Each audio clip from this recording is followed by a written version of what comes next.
ఒక గ్రామంలో ఒక దంపతులు ఉండేవారు. చిన్న చిన్న విషయాలకే ప్రతిరోజు గొడవ పడేవారు. వాళ్ళ గొడవలు చూసి కైలాసంలో ఉన్న నంది చాలా బాధపడ్డాడు.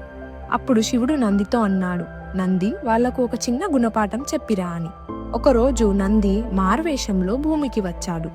ఆ దంపతులు ఇంటి ముందున్న తులసి చెట్టును చూపించి ఇలా అన్నాడు, మీ ఇద్దరు 21 రోజులు గొడవ పడకుండా ఉంటే ఈ తులసి ఆకులు బంగారంలా మారుతాయి అని చెప్పి నంది అక్కడి నుంచి వెళ్ళిపోయాడు.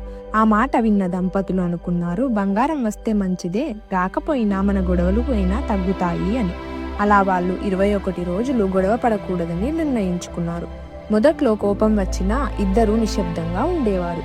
రోజులు గడిచే కొద్దీ వాళ్ళ మధ్య ప్రేమ పెరిగింది. 21వ రోజు తులసి చెట్టులో కొన్ని ఆకులు బంగారంలా మెరుస్తూ కనిపించాయి. అప్పుడే ఒక ప్రకాశం కనిపించింది. అక్కడ శివుడు ప్రత్యక్షమయ్యాడు.